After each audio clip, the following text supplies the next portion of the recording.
za muda huu, bibi na mabwana. Karibuni tena kwenye majira kama haya ambayo ningependa kushare na nyinyi kwa habari ya kiafya zaidi.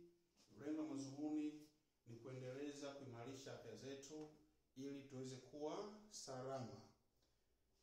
Leo nitazungumzia kwa ufupi sana ugonjwa unaotambulikana kama ukimwi. Ukimwi ambao ni upungufu wa kinga mwilini unaosababishwa na kirusi cha ukimwi ambacho tunakiita kama VVU. VVU ni virusi vya ukimwi. Kwa Kiingereza tunasema ni HIV, Human Immunodeficiency Virus. Kirusi hiki kina tabia moja. Kinapompata mtu huwa kinaenda kushambulia zile kinga zake za mwili ambazo zinamlinda yeye asipate magonjwa mbalimbali. Kwa hiyo kinaposhambulia zile kinga za mwili, manake sasa kinga za mwili za mtu ambaye yuko na afya zinaanza kushuka, zinapungua, zinakufa kwa sababu ya kushambuliwa na hawa virusi. Kwa kinga za mwili zinapopungua, mtu anapata ukimwi ambao ni upungufu wa kinga mwilini. Na ukimwi unapotokea kwa sababu ni upungufu wa kinga, manake ni kwamba hata kitokea magonjwa ya kawaida yale mtu anakuwa anampata tu kwa sababu tayari kinga zake zimeshakwisha kuzofishwa na hivi virusi vya ukimwi. Yako magonjwa mengi ambayo ni nyemelezi ambayo kwa mtu ambaye akipata maambukizi na hajajua kama na maambukizi yataanza kumtokea, na hiyo ni dalili kwamba tayari mtu huyu kama hajapima aende akapime aweze kutambua afya yake. Ugonjwa wa kwanza unaweza kuwa ni ugonjwa nyemelezi, kuna kifua kikuu. Simaanishi kwamba wote wenye kifua kikuu na HIV, hapana. Kuna mkanda wa jeshi.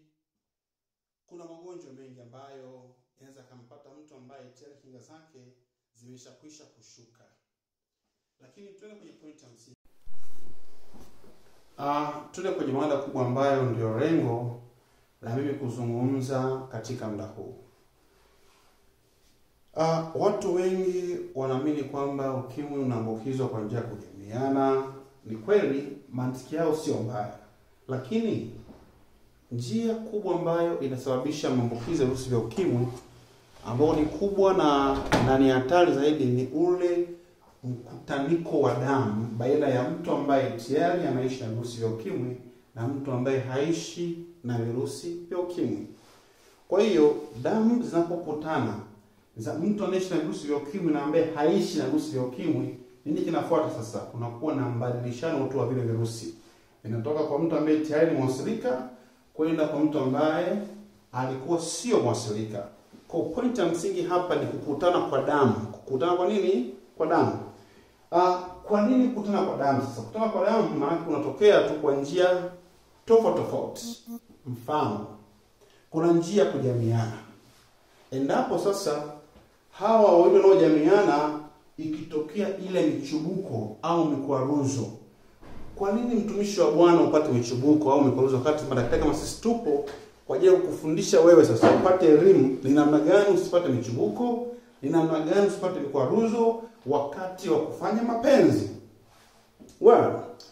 Jambo la kwanza ambalo unatakiwa ulifanye wewe kama mwanamume au wewe kama mwanamke ili usipate michubuko wakati wa mapenzi, ni lazima mtenge muda wa kuandana ninyi kama wapenzi au ninyi kama wanandoa. Endapo kama kuna mmoja wenu anaishi na maambukizi ya virusi vya ukimwi au hamjapima afya zenu, hamfahamu hali zenu za kiafya, njia salama kabisa ambao pia sisi kama wataalamu kwa tunashauri, kwanza mpime afya zenu. Lakini kama hawaminiani, basi angalau mtumie njia salama, mvae kondom kwa ajili ya kujikinga. Lakini kama mnatambuana mmoja na maambukizi ya virusi vya ukimwi na wewe huna, kwa sababu ndoa pia kama hizi zipo, unakuta mmoja anatumia dawa, mwingine hatumii dawa. Kwa hiyo hawa watu wana sex vizuri bila shida yote, lakini kwa kufuata vigezo na masharti. Na vigezo hivyo ni vipi sasa?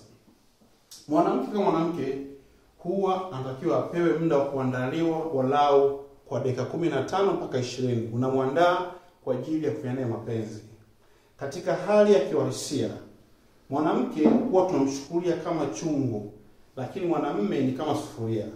Unapoviweka katika moto, kitakachowahi kupata moto ni sufuria na sio chungu. Kwa mwanamke huwa anachelewa kupata zile hisia za mapenzi mnapokuwa na seksi, lakini mwanaume huwa anawahi kupata hisia za mapenzi kwa sababu yeye ni mwepesi kupata hisia za mapenzi.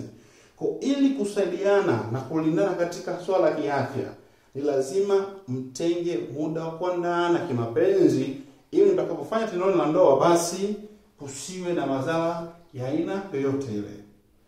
Ili mwanaume uwe salama, kama unaishi au na mpenzi ambaye ana virusi vya ukimwi, jambo la kwanza, chukua muda mzuri wa kumwandaa mpenzi wako au mke wako ili mkafanye mapenzi katika hali ya usalama. Iko hivi. Ili michubuko isitokee, lazima kuwe na ule uteute mlaini ambao unatoka kwenye uke wa mwanamke. Leo nitawapa shule moja. Mwanamke akikaa mapozi ambayo yameshazoeleka sana, kifo cha mende. Akishakaa vile, ile sehemu ya chini kwenye uke kwa chini pale, kwa ndani kidogo kama sentimita 2, huwa kuna zile tezi, tunaziita tezi, ambazo huwa zinatoa uteute kwa mwanamke sehemu za siri pale anaposhikwa maeneo nyeti ambayo yatamsababisha yeye kupata hisia za kimapenzi. Anaanza kutoa ule uteute mlaini sehemu zake za siri. Kwa hiyo wewe kama mwanamume, chukua muda wako mwingi sana kujua ni maeneo gani mazuri ya kumgusa mkeo au mpenzi wako ili apate zile hisia, uteute utoka kutosha, hata unapofanya mapenzi basi isitokee michubuko ya aina yoyote, ili wote muweze kulindana, muwe salama. Kwa point ya msingi hapa ni kuwa salama, kuwa na afya njema. Kwa hiyo sasa mtenge muda wa kuandaana vizuri. Na ukifuatilia nowadays kuna kesi nyingi kwamba watu wanabakana sana kwenye ndoa. Yaani hakuna kuandaana, hakuna maandalizi yoyote yale. Unakuta mtu katoka zake kulimba kule kachoka tu kwa sababu ana hamna mwanamke kifika pale kwa mke wake ni kumwambia tega mama, anaingia na kuingia. Sasa hiyo sio kitu kizuri kiafya. Kiafya kusudi wote mfurahie tendo, lazima muweze kuandaana vizuri ili isitokee michubuko ambayo mwisho wa siku italeta athari na matatizo makubwa katika afya zenu wote wawili. Kwa hiyo ili kuweza kuepuka swala kama hilo, hata kwa watu ambao wanaishi na VVU, katika ile goli la kwanza lazima mtenge muda mzuri kuandaana vizuri ili isitokee ile mikwaruzo au michubuko. Kwa leo tutaishia hapa, lakini tutaendelea kwa baadaye kidogo tuangalie sasa ni namna gani sasa au ni sehemu zipi za kuweza kutouch ili kwamba ile basal gland iweze kumwaga utoto kutosha ili kusiwe na michubuko wakati wa tendo la ndoa. Nawatakia mchana mwema. Mungu awabariki, nawapenda sana. Amen.